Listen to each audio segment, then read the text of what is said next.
વંદે ગુજરાત.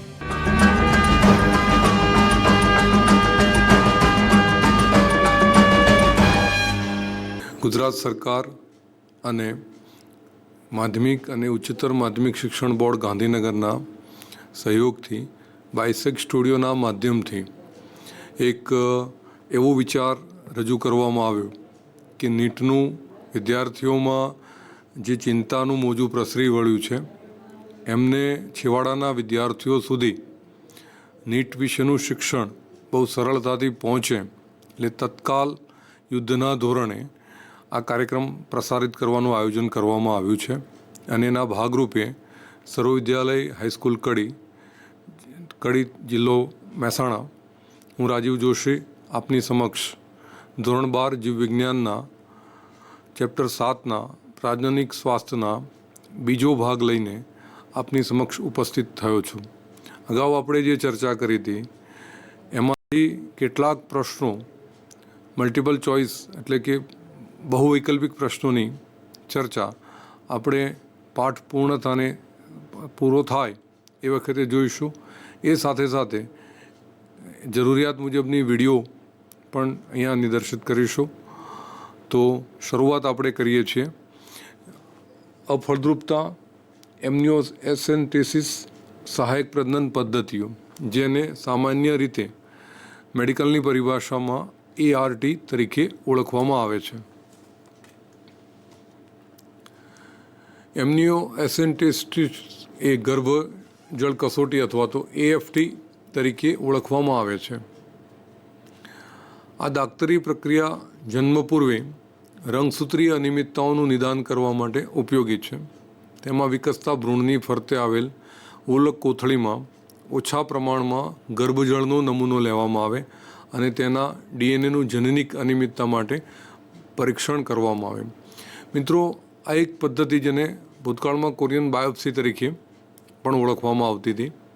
તો સામાન્ય રીતે પ્રેગ્નેન્ટ લેડી છે એમાં ગર્ભ વિકસે, અમુક મહિના પસાર થઈ જાય અને પછી એ બાળકમાં ખોડખાંપણ હોય તો એનો જન્મ પૂર્વે એનું ગર્ભપાત કરવો એ એક આપણી ધાર્મિક લાગણી અથવા તો જે સ્નેહ છે માતા અને બાળક વચ્ચેનો, એ બહુ મુશ્કેલીરૂપ ઘણી વખત બાબતો બને છે અને જેવી છે એવી સ્થિતિ કુટુંબ સ્વીકારીને પણ એ બાળકને જન્મ આપવા માટે ક્યારેક લાગણીના તણાવમાં ખેંચાય છે અને પછી દિવ્યાંગ બાળક જન્મે તો સમસ્યા કુટુંબ માટે, સમાજ માટે અને છેલ્લે રાષ્ટ્ર માટે પણ હોય છે. તો આવું ન થાય એટલા માટે આ એક પ્રક્રિયા છે. આ પદ્ધતિમાં ભ્રૂણની જાતિ પણ નક્કી કરી શકાય છે. આ પદ્ધતિ એટલા માટે જાતિ પરીક્ષણ માટે ભારતમાં કાયદેસર પ્રતિબંધ છે, કારણ સોનોગ્રાફી મશીનની શોધ પછી સોનોગ્રાફી મશીનની શોધ એ ખરેખર શરીરના અંગોમાં શું મુશ્કેલી છે એને વગર સર્જરીએ પહેલાં જાણી અને પછી એના અનુસંધાનમાં નિર્ણય લેવા માટેનું એક સાધન છે. પણ તમને ખ્યાલ છે કે સોનોગ્રાફી મશીનને ભારતમાં જે દુરુપયોગ થયો છે અને એ જ કારણસર પ્રતિબંધ મુકાયો, એમ આ પદ્ધતિમાં પણ જાતિ પરીક્ષણ માટે દીકરા પેદા કરવાનું એક સાધન બની ગયું હતું સોનોગ્રાફી મશીન.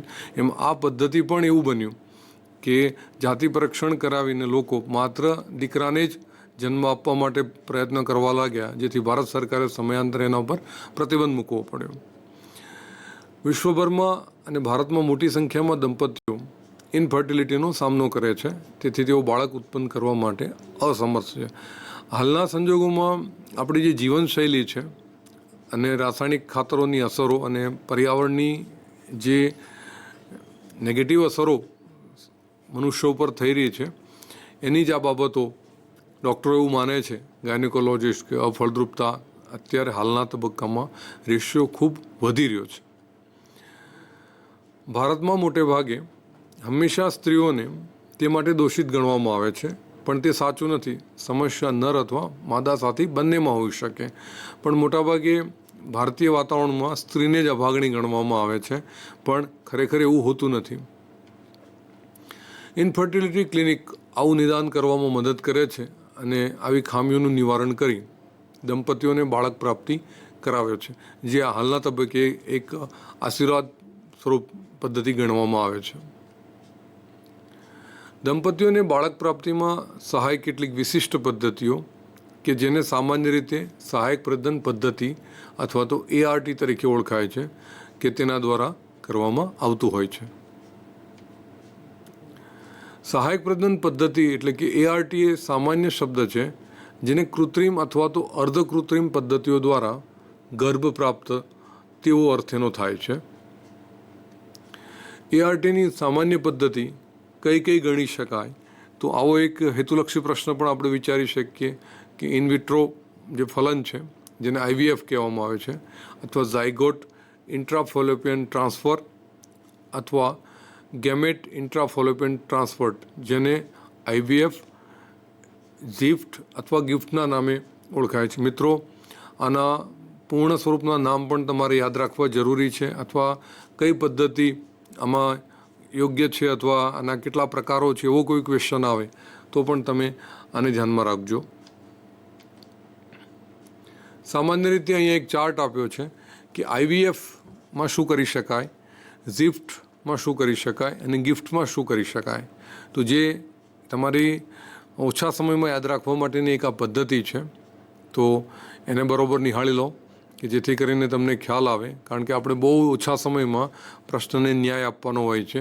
એટલે એક મગજમાં ઝબકારો થઈ જાય કે નહીં ચોક્કસ આ જ જવાબ છે, તો તમારું કામ બહુ સરળ થઈ જશે. ઇન વિટ્રો ફલનની અંદર ખાસ કરીને ઇન વિટ્રો ફલનનો અર્થ શરીરની બહાર કરવામાં આવતું ફલન છે. IVF એ વધુ અસરકારક આર્ટિફિશિયલ પદ્ધતિ છે જ્યારે સ્ત્રીની અંડવાહિની બંધ હોય અથવા પુરુષ અત્યંત ઓછા શુક્રકોષ ઉત્પન્ન કરતો હોય ત્યારે તેનો ઉપયોગ કરવામાં આવે છે. હવે આ વાક્યને ધ્યાનમાં રાખીશું. સ્ત્રીની અંડવાહિની બંધ હોય અથવા પુરુષ અત્યંત ઓછા શુક્રકોષ ઉત્પન્ન કરતો હોય. ક્યારેક પ્રશ્ન એવી રીતે ઉમેરવામાં આવે કે સ્ત્રીની અંડવાહિની જે છે શબ્દ છે એ ત્યાં બંધ શબ્દ છે, એને ધ્યાનમાં રાખીને આપણે વિચારીશું કે પુરુષની શુક્રવાહિની અથવા શુક્રપિંડના સંદર્ભમાં કોઈ વાક્ય ન મુકાઈ જાય, અથવા એ મૂક્યું હોય તો એનો યોગ્ય ન્યાય આપણે આપી શકતા હોવા જોઈએ. એટલે પુરુષ શુક્રકોષ ઓછા ઉત્પન્ન કરી શકે છે તેવી વાત છે. અહીંયા સ્ત્રીની અંડવાહિની બંધ છે એમ વાત છે. ડૉક્ટર દવાઓ દ્વારા સ્ત્રીની સારવાર કરે છે જેથી અંડપિંડમાં મોટી સંખ્યામાં અંડકોષ ઉત્પન્ન કરવામાં આવે છે. જ્યારે પરિપક્વ બને ત્યારે અંડકોષને સ્ત્રીમાંથી દૂર કરવામાં આવે છે.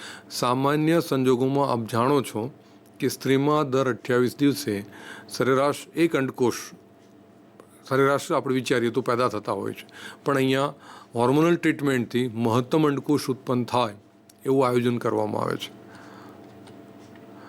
ત્યારબાદ તેઓને પ્રયોગશાળામાં ડીશમાં પુરુષના શુક્રકોષ સાથે ફલન માટે મૂકવામાં આવે છે. 3 થી 5 દિવસે પછી સ્વસ્થ ગર્ભને સ્ત્રીના ગર્ભાશયમાં સ્થાપિત કરવામાં આવે છે. એટલે અહીંયા ધ્યાન રાખીશું ફલન ક્યાં થયું, પેટ્રી ડીશની અંદર થયું છે. આ પણ એક પ્રશ્ન બની શકે છે અહીંયા. અને કેટલા દિવસ પછી ગર્ભને ગર્ભાશયમાં તબદીલ કરવામાં આવે છે એવો કોઈ ટાઈમવાળા દિવસોનો મુદ્દો આવે તો 3 થી 5 દિવસ છે, એને ધ્યાનમાં રાખીશું. ઝાયગોટ ઇન્ટ્રાફોલોપિયન ટ્રાન્સફર, જિફ્ટ અથવા ટ્યુબલ એમ્બ્રિયો ટ્રાન્સફર જેને કહીએ છીએ, પ્રક્રિયા IVF જેવી જ છે, પણ ફલન પ્રયોગશાળામાં કરવામાં આવે ત્યારબાદ નવજાત ગર્ભને ગર્ભાશયના બદલે અંડવાહિનીમાં તબદીલ કરવામાં આવે છે. આ જ વાક્ય ઉપર ઘણા બધા પ્રશ્નો બની શકશે. દાખલા તરીકે નવજાત ગર્ભને ગર્ભાશયમાં ને બદલે અન્ય કોઈ સ્થાન સ્ત્રીના શરીરનું કોઈ અંગ આપવામાં આવે એના અનુસંધાનમાં પણ પ્રશ્ન બની શકે છે. અથવા અંડવાહિનીને બદલે શુક્રવાહિની એવો શબ્દ મૂકી દેવામાં આવે તો પણ આપણે ધ્યાનમાં રાખવાનું છે. અને સરેરાશ આજના તબક્કામાં નીટના લેવાઈ ગયેલા પેપરોનો તમે અભ્યાસ કરશો તો એકવાર આવી ગયેલા પ્રશ્નો ફરી રિપીટ થવાના ચાન્સીસ બહુ જ ઓછા હોય છે. એટલે એના જેવા પ્રશ્ન બની શકે. એટલે કોઈ એક પ્રશ્ન અગાઉ પૂછાઈ ગયેલો હોય તો એ મુદ્દાને ધ્યાનમાં રાખીને પ્રશ્ન બનશે, પણ એ જ આ ફરી રિપીટ થશે એવું નહીં વિચારીએ. એની વાક્યરચનાને બદલતા રહેવું જોઈએ. અને તમારે માનસિક રીતે એ તૈયાર થવાનું છે કે ભાઈ આપણે એકવાર વસ્તુને સમજ્યા પછી કોઈ પણ વાક્યને બદલી નાખવામાં આવે પણ એનો જવાબ તો એ જ રહેશે, એને ધ્યાનમાં રાખીશું. ગેમેટ ઇન્ટ્રાફોલોપિયન ટ્રાન્સફર જેને આપણે જિફ્ટ કહીશું, આમાં અંડકોષ અને શુક્રકોષોને સ્ત્રીની અંડવાહીમાં તબદીલ કરવામાં આવે છે. જો અગાઉ હતું એ પેટ્રેડિસમાં થતી પ્રક્રિયા હતી, આ સ્ત્રીના શરીરમાં થતી પ્રક્રિયાને ધ્યાનમાં રાખીશું અને એટલા માટે ફલન સ્ત્રીના શરીરમાં થાય છે. ધ્યાન રાખીશું અંડકોષ અને શુક્રકોષ બંને સ્વતંત્ર છે. એનું સ્થાન ક્યાં સેટ કરવામાં આવ્યું છે? અંડવાહિનીમાં સેટ કરવામાં આવ્યું છે અને પછી સ્ત્રીના શરીરમાં ફલન થશે.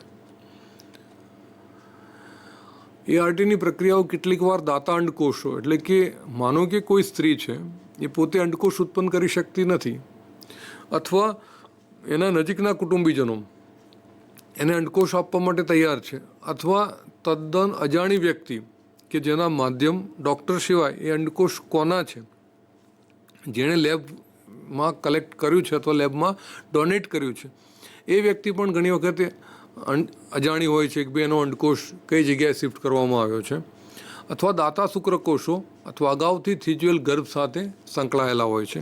આમાં કેટલીક વાત તમને ધ્યાનમાં કરી દઉં કે અંડકોષના દાતા અથવા શુક્રકોષના દાતા એ પહેલી પ્રક્રિયાને એવી ધ્યાનમાં રાખવામાં આવે છે કે પોતે એકદમ હેલ્ધી હોય, જીનેટિકલી કોઈ ડિઝીઝ ધરાવતા ન હોય અને સામાન્ય સંજોગોમાં એવા વ્યક્તિના અંડકોષ અથવા તો શુક્રકોષ આપણે મેળવવાનો પ્રયાસ કરવામાં આવે છે કે જે મેધાવી પ્રતિભાવાળા હોય, કોઈ વૈજ્ઞાનિકો હોય, કોઈ સ્પોર્ટને લગતા બાબતો હોય, કોઈ સાહિત્યકારો હોય, કે જે કંઈક બુદ્ધિધન, તમે DNAનો વારસો તો જાણો જ છો, તો એવા સંતાનો પ્રાપ્ત થાય તો દેશ માટે કે સમાજ માટે ઉપયોગી રહે એવી એક વિશેષ કાળજી આ કલેક્શન સેન્ટરવાળા લોકો રાખતા પણ હોય છે. દાતા અંડકોષો કેટલીક વાર જે સ્ત્રી અંડકોષ ઉત્પન્ન નથી કરી શકતી એના માટે વપરાય છે. એટલે કે પોતે અસમર્થ છે પણ એના પતિ જે છે એ શુક્રકોષ પેદા કરી શકે છે, તો એ સ્ત્રીના પસંદગીની વ્યક્તિની સ્ત્રીમાંથી અંડકોષ લઈ શકાય છે, કુટુંબીજનો માટેમાંથી પ્રાપ્ત કરી શકાય છે અથવા અન્ય જગ્યાએથી મેળવવામાં આવે છે. કેટલીક વાર દાતા અંડકોષો અથવા તો દાતા શુક્રકોષોનો ઉપયોગ જ્યારે પુરુષ અથવા સ્ત્રી જનનિક રોગ ધરાવતા હોય કે જે બાળકમાં વારસામાં ઉતરી આવી અને શક્યતા પૂરેપૂરી રહે છે, ત્યારે સ્ત્રી અથવા પુરુષ કઈ વ્યક્તિ રોગગ્રસ્ત છે એને ખાસ નોંધવામાં આવે છે અને એના અનુસંધાનમાં એનો પછી ઉપચાર કરીને કે અંડકોષ લેવા પડવા જરૂરિયાત છે કે શુક્રકોષ લેવાની જરૂરિયાત છે અથવા બંને પણ લેવાની જરૂરિયાત ક્યારેક ઊભી પણ થતી હોય છે. જે સ્ત્રીમાં ફલન થવું શક્ય નથી તેવી સ્ત્રી અથવા દંપતી પણ દાતા ગર્ભનો ઉપયોગ કરે છે. દાખલા તરીકે સ્ત્રીના ગર્ભાશયની અંદર કોઈ સમસ્યા છે અથવા એની ફોલોપિયન ટ્યુબ લોક છે અથવા અંડકોષ પરિવહન થવા માટે પૂરતી વ્યવસ્થાપન સ્ત્રીના શરીરમાં નથી, તો અન્ય વ્યક્તિનો સહારો લઈને એ ગર્ભને અન્ય સ્ત્રીમાં તબદીલ કરવાની વિચારણા કરવામાં આવતી હોય છે. યુગલોમાં ગર્ભનું કાં તો અફળદ્રુપતાનું નિવારણ દ્વારા અથવા દાતા શુક્રકોષ અને અંડકોષ દ્વારા બનાવવામાં આવે છે. એટલે ગર્ભ જે બનાવવામાં આવે છે એ બંને વ્યક્તિ દાતા તરીકે કામ કરે છે અને ત્રીજામાં શિફ્ટ થાય છે, અથવા સ્ત્રી કે પુરુષ એક અસમર્થ છે તો બીજા વ્યક્તિમાંથી શુક્રકોષ કે અંડકોષ લાવીને ગર્ભને સ્થાપિત કરવાની પ્રક્રિયા અહીંયા કરવામાં આવતી હોય છે. દાનમાં મળેલ ગર્ભને ગર્ભાશયમાં તબદીલ કરવામાં આવતું હોય છે. પછી સામાન્ય રીતે અહીં એક ક્વેશ્ચનના ભાગરૂપે, તફાવતના ભાગરૂપે એક ચર્ચા આપણે કરી રહ્યા છીએ હાલ, કે ખાસ કરીને પુરુષ નસબંધી અને સ્ત્રી નસબંધીમાં શું ફરક છે ચેપ્ટરના બાબતમાં ધ્યાનમાં લઈએ તો પુરુષ નસબંધી જે છે એ ગર્ભધારણને અટકાવવા માટે પુરુષમાં કરવામાં આવતી શસ્ત્રક્રિયા છે, જ્યારે સ્ત્રી નસબંધી છે એ સ્ત્રીમાં કરવામાં આવતી શસ્ત્રક્રિયા તરીકે ઓળખવામાં આવે છે, જેને પુરુષ નસબંધી વાસેક્ટોટોમી તરીકે ઓળખવામાં આવે છે, જે પુરુષમાં થાય છે મોટાભાગે, અને સ્ત્રીમાં જે કરવામાં આવે છે એને ટ્યુબેક્ટોટોમી તરીકે આપણે ઓળખીએ છીએ. હવે પ્રશ્ન આવો આવે કે પુરુષ નસબંધી ક્યાં કરવામાં આવશે, કયા અંગ ઉપર કરવામાં આવશે, અથવા તો એનું ક્ષેત્ર કયું છે જણાવો. તો ખાસ કરીને વૃષણ કોથળી ઉપર નાના કાપો પાડીને શુક્રવાહિનીનો થોડો નાનો ભાગ દૂર કરવામાં આવે છે. ખાસ કરીને ધ્યાન રાખીશું વૃષણ કોથળી શબ્દ યાદ રાખીશું અને શુક્રવાહિનીના સંદર્ભમાં યાદ રાખીશું. શુક્રકોષનું જ્યાંથી વહન થાય છે તેવા ભાગમાં કાપો મૂકીને એને ડિસ્કનેક્ટ કરવાની વાત છે. જ્યારે સ્ત્રીના ઉદરમાં આ પ્રક્રિયા કરવામાં આવે છે અને અંડવાહિનીનો નાનો ભાગ દૂર કરવામાં આવે છે અને જનન કોષોનું વહન અટકાવવામાં આવે છે. એટલે અહીંયા 3 શબ્દો યાદ રાખીશું. કયા સ્થાનમાં સ્ત્રી નસબંધી શક્ય બને છે, તો અંગોના નામ આપ્યા હોય અથવા શરીરના ભાગોના નામ આપ્યા હોય તો ઉદરને યાદ રાખીશું, અંડવાહિનીને યાદ રાખીશું, જનન કોષ એટલે સ્ત્રીનો અંડકોષને ધ્યાનમાં રાખીશું. પુરુષ નસબંધીના એક જ પ્રકાર છે, એના કોઈ વિશેષ પ્રકાર પાડવામાં આવતા નથી. જ્યારે અહીંયા 3 ભાગમાં વહેંચવામાં આવે છે. કાપેલા છે અથવા બાંધીને કાપેલ છે અને બેન્ડેડ અથવા તો સ્ત્રી નસબંધી તરીકે એને ઓળખવામાં આવે છે. પછી અગાઉના સેશનમાં જે ચેપ્ટરની શરૂઆતમાં આ એલિઝા પદ્ધતિ અને પીસીઆર પદ્ધતિને ધ્યાનમાં રાખીને એક ચર્ચા કરી હતી. તો એલિઝા પદ્ધતિ ખાસ કરીને એન્ઝાઇમ લિંક એમ્યુનો એબ્સોર્સન્ટ એસે આ પદ્ધતિમાં વિશિષ્ટ અભિરંજક વાપરવામાં આવતું હોય છે. જ્યારે પીસીઆર જે છે એમાં પોલિમરેઝ ચેઇન રિએક્શન પ્રાઇમરનો ઉપયોગ કરવામાં આવે છે. બીજું, રોગીના રુધિરમાંથી એન્ટીજન સામેના એન્ટીબોડી શોધીને રોગકારક સજીવને અહીંયા ઓળખી શકવાની પદ્ધતિ એટલે એલિઝા પદ્ધતિ ગણી શકાય. જ્યારે પીસીઆરની અંદર શું કરવામાં આવે તો રોગકારક સજીવના જનનિક દ્રવ્યની પોલીન્યુક્લિયોટાઇડ સાંકળમાં પ્રાઇમર ઉમેરવાથી રોગકારક સજીવના જનીનોના ચોક્કસ ટુકડા બેવડાય છે. એટલે કે તમને આરએનએ મળે છે તો ડીએનએ મેળવી શકો છો, ડીએનએની એક શૃંખલા, એના ઉપરથી બીજી શૃંખલા મેળવો છો અને પોલીપેપ્ટાઇડની એક આખી ચેઇન તૈયાર કરો છો. જો તમને ડીએનએનો એક ટુકડો મળે છે તો સામે ટેમ્પલેટ બીબુ કે ફરમાને ધ્યાનમાં રાખીને તમે બીજો ટુકડો મેળવી શકો છો. હવે એલિઝા પદ્ધતિ છે એ માત્ર પરખ કસોટી છે, જ્યારે પીસીઆર છે એ કૃત્રિમ સ્વયંજનન પ્રેરિત પદ્ધતિ છે. એટલે આ એક ભેદ બરાબર ધ્યાનમાં રાખીશું. પછી બીજી એક બાબતની આપણે ચર્ચા કરવા માગીએ છીએ કે અવરોધન ભૌતિક પદ્ધતિ અને અવરોધન રાસાયણિક પદ્ધતિમાં શું ફરક પડે. તો અવરોધન પદ્ધતિ એટલે અવરોધ કરવો, પણ કયો ભૌતિક સાધનોની મદદથી. ખાસ કરીને સ્ત્રીનો યોનિમાર્ગ છે અથવા ગ્રીવા છે અથવા પુરુષના શિષ્ટને સમાગમ પહેલાં પાતળા રબરના બનેલા નિરોધ દ્વારા ઢાંકવામાં આવે તો સ્ખલિત વીર્ય માદાના પ્રજનનતંત્રમાં દાખલ થઈ શકતું નથી. જ્યારે આ પદ્ધતિની અંદર જે ક્રીમ અથવા તો ફોર્મ પેદા કરવામાં આવે છે એ શુક્રકોષ સાથે જોડાઈ જાય અને ફીણ જેવો એક પદાર્થ બની જાય છે કે જે પ્રજનન પૂર્વે આ પ્રક્રિયા કરવામાં આવતી હોય છે. સ્ત્રીના યોનિમાર્ગની અંદર એક ટેબ્લેટ સ્વરૂપમાં મૂકવામાં આવતું હોય છે અથવા કોઈ પ્રવાહી સ્વરૂપની. દરેક પદ્ધતિ અલગ અલગ હોય પણ એનો હેતુ એ છે કે એને ફોર્મ પેદા થાય યોનિમાર્ગની અંદર તો શુક્રકોષ લાંબો સમય જીવી શકતો નથી. અહીંયા શુક્રકોષો નિરોધના અવરોધનને કારણે યોનિમાર્ગ કે તેથી આગળ જઈ શકતા નથી. એટલે સ્વાભાવિક છે કે ગર્ભાશયની અંદર પ્રવેશ નહીં થાય તો અંડકોષનું ફલન શક્ય નહીં બને. જ્યારે અહીંયા શુક્રકોષોની ઓક્સિજન ગ્રહણ ક્ષમતાને અવરોધે છે, એટલે ઓક્સિજન ન મળવાને કારણે જીવંત શુક્રકોષ છે એ મૃત્યુ પામે છે અને ફલન થતું હોતું નથી. પછી બીજી એક પદ્ધતિની વાત કરીએ તો જિફ્ટ અને ગિફ્ટ. તો જિફ્ટનું પૂર્ણ નામ પણ પૂછી શકાય એમ છે, તો ઝાયગોટ ઇન્ટ્રાફેલોપિયન ટ્રાન્સફર તરીકે ઓળખાય છે. ગિફ્ટને ગેમેટ ઇન્ટ્રાફેલોપિયન ટ્રાન્સફર તરીકે ઓળખવામાં આવે છે. હવે જિફ્ટમાં શું કરવામાં આવે એને બરાબર ધ્યાનમાં રાખીશું. તો અંડકોષ અને શુક્રકોષ શરીરની બહાર લઈ લેવામાં આવે અને ફલન પ્રયોગશાળામાં કરવામાં આવે છે.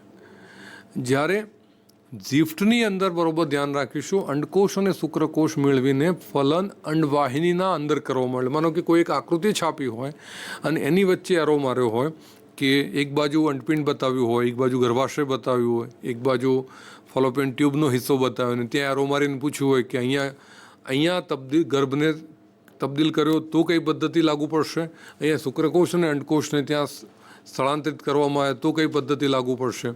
એના આધારે ક્વેશ્ચન બને તો આપણે ન્યાય આપવો જરૂરી છે. એને પછી શરીર બહાર ફલિત થયેલા નવજાત ગર્ભને ગર્ભાશયના બદલે અંડવાહિનીમાં તબદીલ કરવામાં આવે છે. જો ઝિફ્ટમાં અંડવાહિનીમાં તૈયાર થયેલો ગર્ભ તબદીલ કરવામાં આવે છે, એને ધ્યાનમાં રાખીશું. જ્યારે ગિફ્ટમાં ફલનની ક્રિયા અંડવાહિનીમાં થાય છે. પેલું અગાઉ ફલન થઈ ચૂક્યું છે અને ગર્ભ બની ચૂક્યો છે, એ અંડવાહિનીમાં શિફ્ટ થાય છે, એને ઝિફ્ટ કહીશું. અને ગિફ્ટની અંદર હજી ફલન થવાનું બાકી છે, એટલે કે ફલનની ક્રિયા અંડવાહિનીમાં થશે. એ પ્રશ્નને ધ્યાનમાં રાખીશું. હવે મિત્રો આપણે કેટલાક ક્વેશ્ચનોને ધ્યાનમાં રાખીશું. મિત્રો અહીંયા કેટલીક ક્વેશ્ચનરી રજૂ કરી રહ્યા છીએ આપણે, એને જરા જોઈએ. તો ખાસ કરીને સહેલી ગર્ભ અવરોધક ગોળી ક્યાં બનાવવામાં આવે છે? તો માનો કે આ રીતે એના ક્વેશ્ચનના આન્સર આવે. ડિપાર્ટમેન્ટ ઓફ બાયોટેકનોલોજી દિલ્હી છે, CDRI લખનઉ છે, નિરી નાગપુર છે અને department of molecular biology Hyderabad. તો પહેલાં તો કેટલીક વાતની સ્પષ્ટતા કરી દઉં તમને કે આ 4 જે ઓપ્શન આપ્યા છે તો એ હકીકતે ડિપાર્ટમેન્ટ કરે છે શું, તો એની વાત કરીએ. તો સહેલી એક ગર્ભ અવરોધક ગોળી જે અગાઉ આપણે ચર્ચામાં લીધું હતું કે ભાઈ સ્ત્રીને 28 દિવસ સુધી સતત ટેબ્લેટ પર ડે ગળવી પડતી હતી, એના વિકલ્પમાં એક એવો વિકલ્પ શોધી કરવામાં આવ્યો કે દર અઠવાડિયે એક ટેબ્લેટ લે તો પણ એનું ગર્ભનું નિયંત્રણનું કાર્ય શરીરમાં ચાલુ રહે. ડિપાર્ટમેન્ટ ઓફ બાયોટેકનોલોજી એટલે કે દિલ્હીની અંદર જે સંસ્થા છે એ ભારતમાં બાયોટેકનોલોજીનો પ્રચાર અને પ્રસાર અને એના સંશોધનને લગતી બાબતો સંભાળે છે. Central drug research institute Lucknow CDRI, પછી NEERI national environmental engineering research institute Nagpur, ભારતમાં સૌથી સર્વશ્રેષ્ઠ પૈકીનું એક ઇન્સ્ટિટ્યૂટ કે જે પર્યાવરણને લગતું બહુ સારામાં સારું સંશોધન કરે છે અને જેની ગાઈડલાઈન સરકાર એને ફોલોઅપ કરે છે. ડિપાર્ટમેન્ટ ઓફ મોલિક્યુલર બાયોલોજી હૈદરાબાદની અંદર DNAના અનુસંધાનમાં ખૂબ સારું સંશોધન કરતી એક આ ઇન્સ્ટિટ્યૂટ છે. તો આપની સમક્ષ આ 4 વિકલ્પ અવેલેબલ છે. આપે એનો સાચો જવાબ ચેપ્ટર જો સંપૂર્ણ રીતે સમજ્યા હશો તો તમને ઓલરેડી ખ્યાલ આવી જ ગયો હશે. તો CDRI લખનઉ છે. નેક્સ્ટ વન જોઈએ આપણે. ભારતમાં સૌથી વધુ સ્વીકૃત બનેલ ગર્ભ અવરોધક ઉપાય કયો છે? હવે એને ધ્યાનમાં રાખીએ તો નિરોધનો ઉપયોગ છે, ગળવાની ગોળીઓ છે, UIDSનો ઉપયોગ છે અને વ્યંધીકરણની પદ્ધતિઓ છે. હવે નિરોધ માટે એવું વિચારી શકાય કે સ્ત્રી અને પુરુષ બંને ઉપયોગ કરે છે, પણ પુરુષોનો ઉપયોગ વધારે અને સ્ત્રીઓનો પ્રમાણમાં ઓછો છે. ગળવાની ગોળીઓ એ માત્ર હાલના તબક્કે તો સ્ત્રીઓ પૂરતી જ મર્યાદિત રહી છે. IUDS છે એના વિશે વિચારવું પડે અને વંધીકરણની પદ્ધતિઓ છે તેમાં સ્ત્રી અને પુરુષના સંદર્ભમાં છે. તો ભારતમાં સૌથી વધુ સ્વીકૃત બનેલ ગર્ભ અવરોધકનો ઉપાય જે છે એ IUDS, જેની અંદર ઘણી બધી પદ્ધતિઓને ધ્યાનમાં રાખીને એ જવાબ વિચારવાનો થાય.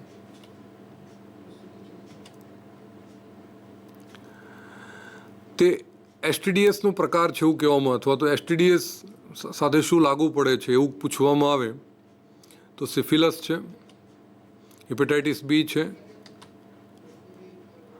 જનનાંગી હર્પીસ છે અને આપેલ તમામ. તો અહીંયા વાયરસ, બેક્ટેરિયા, પ્રજીવ એને પણ આપણે વિચારી લઈશું કે માનો કે આ પ્રશ્ન ના આવે પણ આના અનુસંધાનમાં કોઈ પ્રશ્ન આવે તો પણ આપણને ખ્યાલમાં આવવો જોઈએ. અને આ તમામ રોગો કોની સાથે મેચ થાય છે એને ધ્યાનમાં આપીએ તો આપેલ તમામ છે એનો સાચો જવાબ છે. કઈ પ્રક્રિયામાં દાતા સ્ત્રીનો અંડકોષ ગ્રાહી સ્ત્રીની અંડવાહિનીમાં તબદીલ કરવામાં આવે છે? હું વારંવાર અગાઉ લેક્ચરમાં કહી ચૂક્યો છું, એટલે તમને લગભગ બધાને હવે તો પાક્કું યાદ રહી ગયું હશે. ઝિફ્ટ, પહેલાં તો એના નામ પૂરેપૂરા વિચારી લેજો. પછી IUT છે, ગિફ્ટ છે અને IVF-FT છે. તો ખાસ કરીને એક તો બધાના ફૂલ ફોર્મ તમને આવડતા હોવા જોઈએ અને કઈ પ્રક્રિયા ક્યાં કરવામાં આવે છે એ ચાર્ટમાં પણ મેં ધ્યાન દોર્યું હતું તમારું. તો ગિફ્ટ છે એના અનુસંધાનમાં છે. પછીનો પ્રશ્ન છે, ગર્ભ અવરોધક ગોળીઓ ગર્ભને કેવી રીતે અવરોધે છે? તો શુક્રકોષને મારી નાખે છે. શુક્રકોષ અને અંડકોષ વચ્ચે અંતરાય સર્જે છે. અંડપાત અટકાવે છે કે અંડકોષને મૃત્યુ પ્રેરે છે. ખાસ કરીને ધ્યાનમાં રાખજો કે આનો જવાબ વિશેષ રીતે આપણે વિચારી લઈએ તો અંડપાત અટકાવે. ઇસ્ટ્રોજન અને પ્રોજેસ્ટરના સંદર્ભમાં એક ચર્ચા અગાઉ આપણે કરી હતી, એના અનુસંધાનમાં આનો જવાબ વિચારવાનો થાય. અથવા આનો આ જ પ્રશ્ન ઉલટ રીતે બને કે અંડપાત અટકાવવા માટે કયો ઉપાય જરૂરી છે, તો એના અનુસંધાનમાં પણ ઇસ્ટ્રોજન અને પ્રોજેસ્ટરોન અથવા ગર્ભ અવરોધક ગોળીઓ વિશેનું તમે વિચારજો.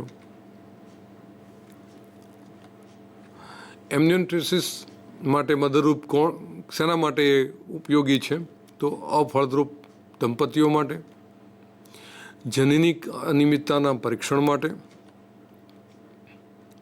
એ અને બી બંને, અને શરીર બહાર ફલન કરાવવા માટે. તો અગાઉ આપણે ચર્ચામાં લીધું હતું એ મુજબ જનીનિક અનિયમિતતાના પરીક્ષણ માટે, કે જેથી કરીને ખોડખાંપણવાળા બાળકો જન્મે નહીં. ટેસ્ટ ટ્યુબ બેબી,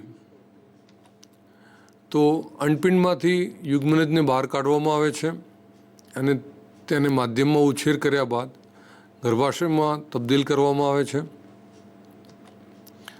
અંડપિંડમાંથી અંડકોષ લેવામાં આવે છે અને પ્રયોગશાળામાં ફલન કરાવી પાછો ગર્ભાશયમાં તબદીલ કરવામાં આવે છે. શુક્રકોષ અને અંડકોષનું ફલન તથા ગર્ભનું નિર્માણ ટેસ્ટ ટ્યુબમાં કરવામાં આવે છે અને એક પણ નહીં. હવે આવા જ્યારે લાંબા વાક્યવાળા પ્રશ્નો આવે ત્યારે મોટાભાગે ઘણી વખતે દ્વિધા થતી હોય, એટલે બરાબર ધ્યાનથી વિચારી લેવાનું. અને આ જે પ્રશ્નો તમારી સમક્ષ રજૂ કરવામાં આવે છે એ ગુજરાત સિવાય અન્ય રાજ્યોના સિલેબસમાં જે પ્રશ્નો છે અથવા તો નીટના અનુસંધાનમાં કે બીજી જાહેર પરીક્ષાઓમાં પૂછાઈ ગયેલા પ્રશ્નો છે એમાંથી કેટલાક પ્રશ્નો અહીંયા સિલેક્ટ કરવામાં આવ્યા છે, એની આપણે ચર્ચા કરીએ છીએ. અને અહીંયા એક વાતની હું સ્પષ્ટતા કરી દઉં કે નીટમાં પૂછાતા પ્રશ્નોનું કોઈ એવું માળખું નિશ્ચિત નથી કે ગુજરાત બોર્ડ સાથેના પ્રશ્નો હોય, એનસીઆરટીની બુક પ્રમાણેના પ્રશ્નો હોય, અથવા ભારતના કોઈ પણ રાજ્યમાં ચાલતા સિલેબસમાંથી પરીક્ષકને જે યોગ્ય લાગે છે એનસીઆરટીની બુકમાં ન હોય અથવા ગુજરાતની બુકમાં ન હોય પણ અન્ય રાજ્યની બુકમાં આના અનુસંધાનમાં કોઈ મુદ્દો કે પોઈન્ટ છપાયેલો હોય તો પણ એને ધ્યાનમાં રાખીને પ્રશ્ન આવી શકે છે. આ વાત આપણે બરોબર ધ્યાનમાં રાખીશું. અને આ અગાઉની પરીક્ષાઓમાં આવા અનુભવો અગાઉના વિદ્યાર્થીઓને થઈ ચૂક્યા છે. એટલે મારી વિનંતી છે કે ગુજરાતની બુક, એનસીઆરટી અને અન્ય રાજ્યોમાં ચાલતા સિલેબસને પણ થોડોક ધ્યાનમાં લેજો. તો અહીંયા એનો જવાબ બી થાય છે.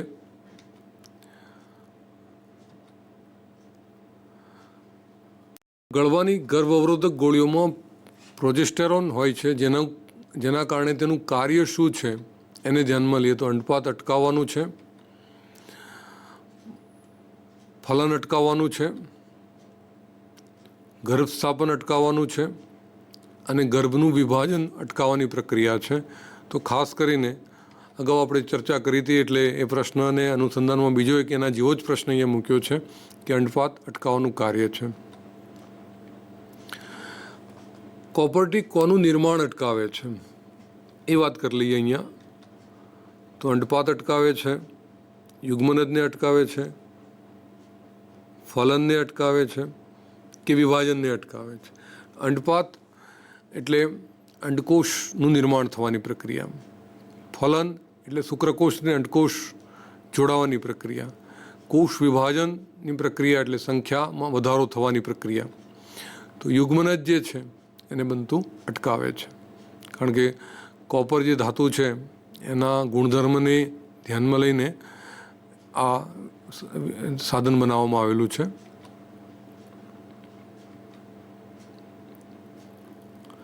આયુડીએસ શેના અવરોધન માટે વપરાતી પદ્ધતિઓ છે એના સંદર્ભમાં શુક્રકોષનું અંડકોષ સાથેનું મિલન અટકાવે છે, શુક્રકોષનું માદા સાથેનું મિલન અટકાવે છે, શુક્રકોષનું શુક્રપોઈન્ટમાંથી બહાર નીકળવાને અટકાવે છે કે આપેલ તમામ તો સામાન્ય રીતે જોઈએ તો અંડકોષ અને શુક્રકોષ મિલન નહીં થાય તો ગર્ભ સ્થાપન નહીં થાય.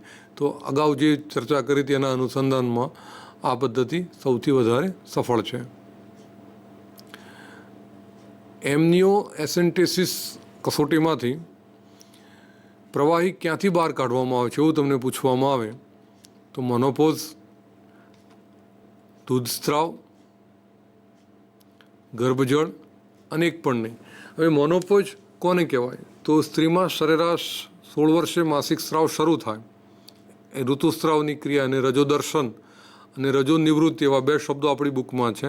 તો સ્ત્રી સરેરાશ 45-46 વર્ષની આસપાસે પહોંચે એટલે ધીમે ધીમે એનો માસિક સ્ત્રાવ ઓછો થાય જેને આપણે મોનોપોઝની સ્થિતિ કહેતા હોઈએ છીએ. દૂધ સ્ત્રાવની ક્રિયા એ 6 મહિના કે વધુમાં વધુ 8 કે 1 વર્ષ વધુમાં વધુ સામાન્ય સંજોગોમાં, એનાથી વિશેષ હોતી નથી. તો અહીંયા મોનોપોઝ એ વસ્તુ લગભગ પ્રજનનની પ્રક્રિયા તો ઠીક છે પણ ગર્ભ સ્થાપનની પ્રક્રિયામાંથી લગભગ નિવૃત્તિ તરફ એને મોનોપોઝ કહેવામાં આવે. તો અહીંયા ગર્ભજળની કસોટી છે એનો સાચો જવાબ.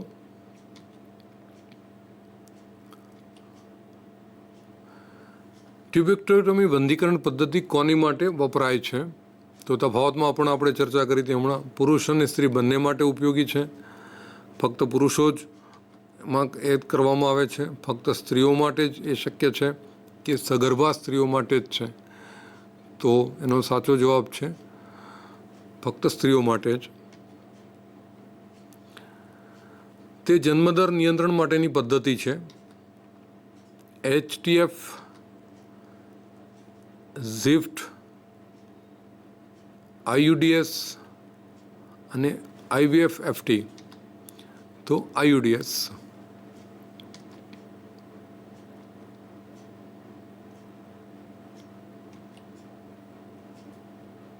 કોપરટી શું કાર્ય કરે છે તો વિભાજન અટકાવવાનું કાર્ય કરે છે, ફોલન અટકાવવાનું કાર્ય કરે છે, વિકૃતિ અટકાવવાનું કાર્ય કરે છે કે ગર્ભ સ્થાપન અટકાવવાનું કાર્ય કરે છે તો ફલન અટકાવવાનું કાર્ય કરે છે. તે મનુષ્યની વસ્તી વધવા માટેનું કારણ છે. તો એક તો મનુષ્યની સરેરાશ આયુષ મર્યાદા વધી છે. વધુ સારી સારવાર પદ્ધતિઓના લીધે વસ્તી વધી રહી છે. મૃત્યુદરમાં ઘટાડો થવાથી અથવા આપેલ તમામ. હવે અહીંયા વાક્યો આ એક સેમ્પલ પ્રશ્ન છે વસ્તી વધવા માટેનું, પણ એના જે 4 મુદ્દા આપ્યા છે કે ભાઈ આયુષ્ય મર્યાદા વધી છે એની જગ્યાએ ઘટે શબ્દ લખી નાખે અથવા વધુ સારી પદ્ધતિઓના ન મળવાને કારણે એવું વાક્ય વાપરી કાઢે અથવા મૃત્યુદરમાં વધારો થવાથી. તો પ્રશ્ન અહીંયા છે એક સેમ્પલ છે પણ એના અનુસંધાનમાં વાક્ય બદલાય તો પાછો જવાબ જરા વિચારવો પડે. તો અહીંયા આપેલ તમામ એની અંદર આવી શકે. નીચેનામાંથી કઈ પદ્ધતિ યાંત્રિક ગર્ભ અવરોધક તરીકે ઓળખાય છે તો MTS, કોપરટી, આંતરપટલ અને ડાલ્કોન સિલ્ટ. તો ખાસ કરીને આંતરપટલ જે છે એ યાંત્રિક પદ્ધતિનો ભાગ બને છે. નીચેનામાંથી કઈ પદ્ધતિમાં જનન કોષોને સીધા જ અંડવાહિનીમાં તબદીલ કરવામાં આવે છે? MTS છે, ET છે, ઝિફ્ટ છે અને પોસ્ટ છે. તો ઝિફ્ટ તરીકે ઓળખવામાં આવે. આપેલ વિધાનો પૈકી સાચા વિધાન જણાવો. આવો કોઈ ક્વેશ્ચન આવે તો MTPમાં ગર્ભધારણ સ્ત્રીમાં ભ્રૂણ જીવિત થાય તે પહેલાં દૂર કરવામાં આવે છે અથવા માતામાં દૂધ સ્રવણ તબક્કામાં 2 વર્ષ સુધી ગર્ભધારણ માટેની શક્યતા રહેતી નથી. સૌથી સારામાં સારી આયુષ કોપરટી છે અથવા સંવનન કર્યા બાદ 1 અઠવાડિયા સુધી પિલ્સ લેવામાં આવે છે. તો અહીંયા એક બીજી વાતની પણ તમને સ્પષ્ટતા કરી દઉં કે હવે કેટલીક ટેબ્લેટ એવી માર્કેટમાં અવેલેબલ થઈ છે કે માનો કે કોઈ વ્યક્તિ પ્રજનનનું કાર્ય કરે છે, શરૂઆતમાં એમની દંપતીની ઈચ્છા એવી છે કે આપણે સંતાન પ્રાપ્તિની જરૂરિયાત છે, પણ 1 કે 2 દિવસ પછી એવું લાગે કે ભાઈ આપણે હજી હાલ સંતાન પ્રાપ્તિની જરૂરિયાત નથી તો 72 કલાક સુધીમાં એ ગર્ભ સહેલાઈથી નિકાલ થાય. એટલે કે શુક્રકોષ અંડકોષ શુક્રકોષ અંડકોષને ફલિત કરી દીધો હોય તો પણ 72 કલાકની અંદર બહુ સરળતાથી એનો નિકાલ થઈ શકે એવી પિલ્સ માર્કેટમાં અવેલેબલ થઈ ચૂકી છે. તો આ વાત પણ તમારે ધ્યાનમાં લેવી જોઈએ. તો આમાં પહેલું અને ત્રીજું જે વિધાન છે એ મહત્તમ સાચા છે, એટલે એને તમે ન્યાય આપી શકો. પછી પહેલું અને બીજું સાચું છે, બીજું અને ત્રીજું સાચું છે કે ત્રીજું અને સાચું છે. તો થોડીક ફરી એક પ્રશ્નને રિપીટ કરી લઉં જરાક. એના વિકલ્પ જે છે પહેલો અને ત્રીજો સાચો છે કે પહેલું ને બીજું વિધાન સાચું છે, બીજું ને ત્રીજું વિધાન સાચું છે કે ત્રીજું અને ચોથું વિધાન સાચું છે. તો એના અનુસંધાનમાં જોઈએ તો પહેલું અને ત્રીજું જે છે એ એમટીપીમાં ગર્ભધારણ સ્ત્રીમાં ભ્રૂણ જીવિત થાય તે પહેલાં દૂર કરવામાં આવવી જરૂરી છે.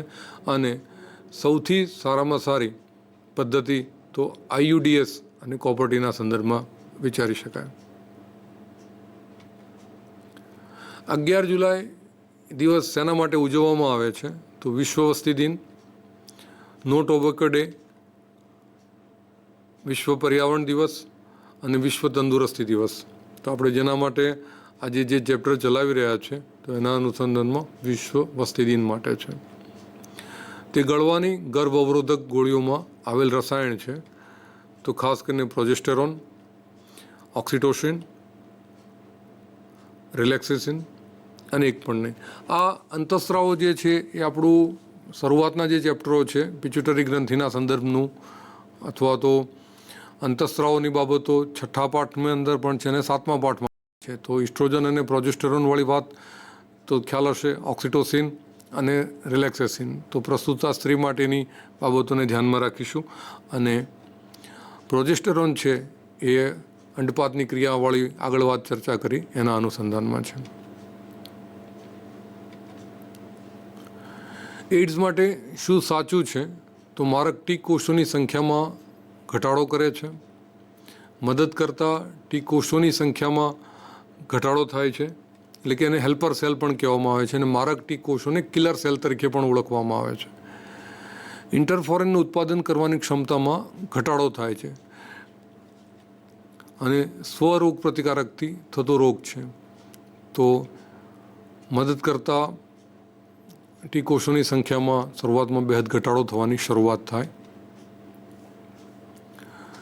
એએફટી પદ્ધતિમાં હૃદયરોગની ચકાસણી કરવામાં આવે, ગર્ભમાં રોગની ચકાસણી કરવામાં આવે, મગજના રોગોની ચકાસણી કરવામાં આવે, કોષોને માધ્યમમાં ઉછેરવામાં આવે.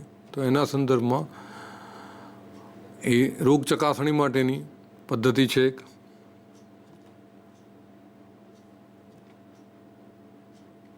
એચઆઈવીને રિટ્રોવાયરસ કહેવામાં આવે છે.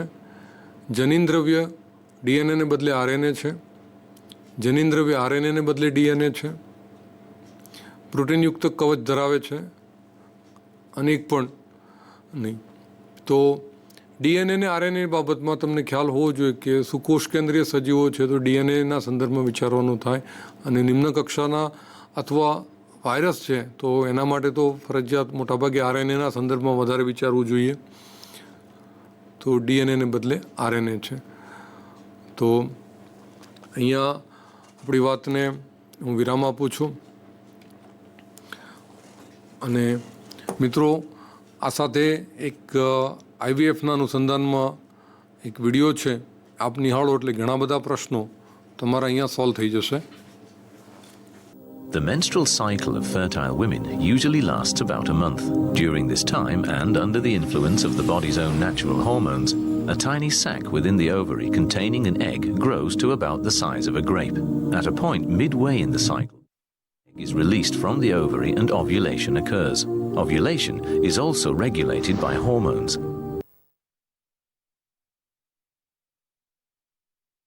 The menstrual cycle of fertile women usually lasts about a month. During this time, and under the influence of the body's own natural hormones, a tiny sac within the ovary containing an egg grows to about the size of a grape.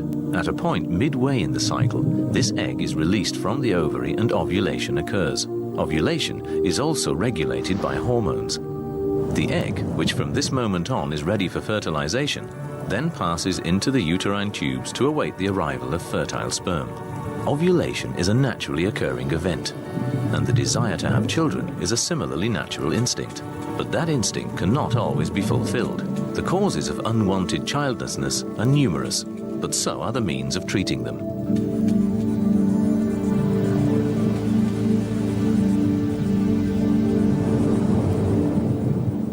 The technique of in vitro fertilization, or IVF, removes several eggs from the ovary for fertilization in the laboratory. After a few days, 1 or 2 of these fertilized eggs, which are now known as embryos, are returned to the uterus in the hope that they implant and become a pregnancy. Women having IVF are given special reproductive hormones to encourage several eggs to develop in the ovaries. Final maturation of the egg itself is induced by the administration of a further hormone. 36 hours later, fluid containing the eggs is drawn from the ovary with a needle. This is usually performed under light sedation in a short patient procedure, with the doctor using ultrasound to check proceedings.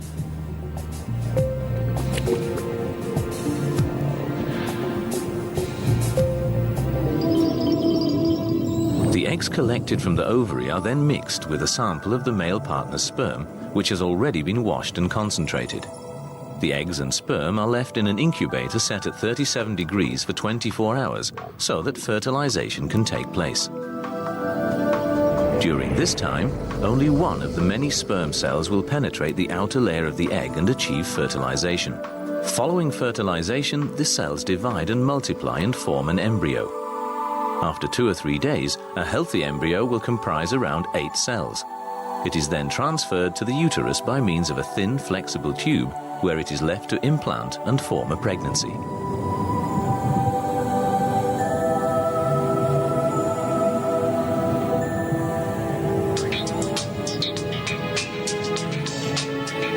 All these methods of assisted reproduction offer couples a good chance of bringing a healthy baby into the world. A consultation and thorough examination are necessary for each individual patient for finding the most appropriate treatment with the highest chance of success. Because female fertility decreases quite quickly after the age of 35, infertile couples should not delay seeking appropriate medical advice.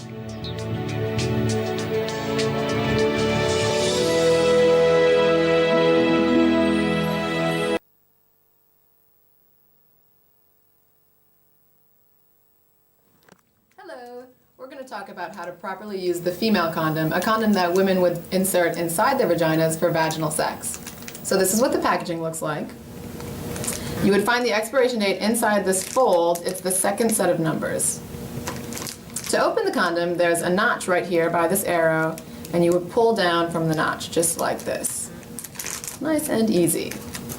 You'd remove the condom. This is what the female condom looks like. Now we're going to talk about how to properly use the female condom. So it looks kind of overwhelming, but it's very easy. First, this is a soft ring down here at the bottom of the condom.